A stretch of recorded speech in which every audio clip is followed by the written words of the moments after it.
what Shazam's weird post-credits character means for the DC Cinematic Universe. Shazam hit theaters this weekend, and it looks like DC has finally captured lightning in a bottle. Ew! Fans of the character and newcomers alike have all come on board for the lighthearted, family-focused superhero comedy. In addition to being a solid origin story full of heart and humor, there were also a number of DC references sprinkled throughout the film, a la Freddie Freeman's extensive t-shirt collection and hero memorabilia. But there was one comics reference in particular that has moviegoers saying, "What the fuck?" Before we get into all of that, we're going to get pretty spoilery with Shazam, so just say the word and get on out of here if you don't want to be spoiled. Spoilers!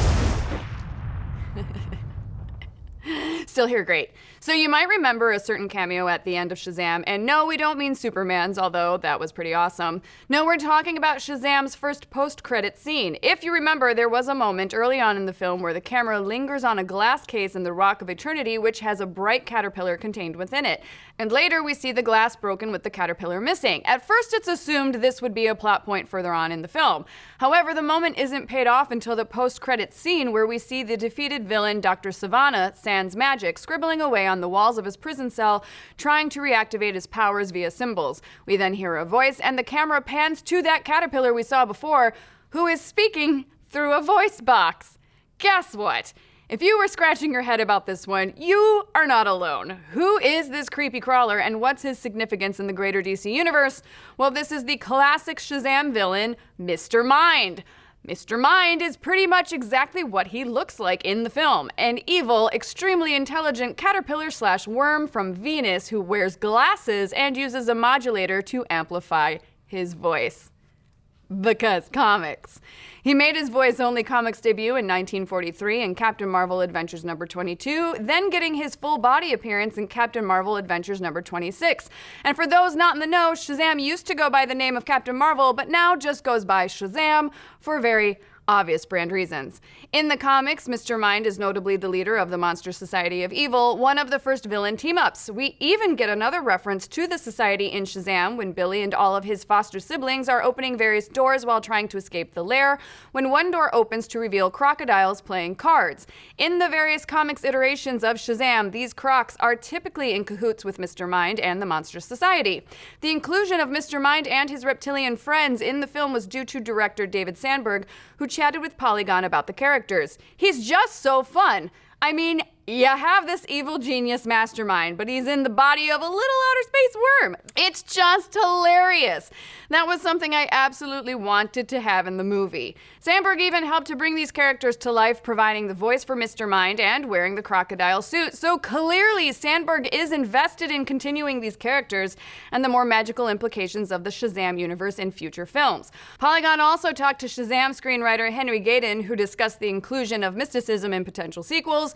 There are 7 realms, there's Mr. Mind, and all the villains are really steeped in magics, so I think to ignore that would be a mistake.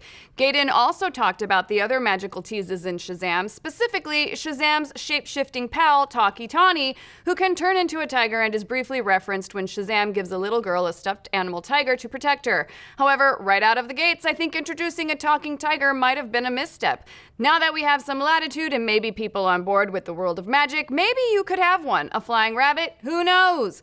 The flying rabbit he's referring to is Hoppy the Marvel Bunny, Shazam's friend who is a magical rabbit that can talk. So it sounds like there's definitely more magic coming to the DC Cinematic Universe and a lot more monsters. The Monster Society of Evil has a number of villains, and with Shazam giving the Shazam family their own grown-up superhero identities, there's definitely a possibility that the next Shazam film could adapt a recent comic storyline from Shazam, the Monster Society of Evil, which would give each member of the Shazam family their own individual villain from the Monster Society of Evil to fight. And speaking of villains, were there any other baddies teased in Shazam? We think there was an offhand reference to Black Adam when the wizard says he once gave his powers to somebody else. However, we're guessing DC will wait to introduce its Black Adam, long rumored to be played by The Rock. For now, it seems the Shazam franchise is more concerned with playing up the fun and magic of the character and his world. In any case, we're excited to see where Shazam goes next. But what do you folks think? Were you surprised to see Mr. Mind in Shazam? What other magical elements are you hoping to see in future films? And what other OC alum do you think should join the DC Cinematic Universe next? Let's discuss. Thanks for watching. Be sure to like, subscribe, and mash that little bell to get notified every time we go live with the show or drop a new video. And if you're looking for all the Shazam info you'd ever need, head on over to Nerdist.com for breakdowns on Mr. Mind, Black Adam, the history of the Shazam family, and so much more.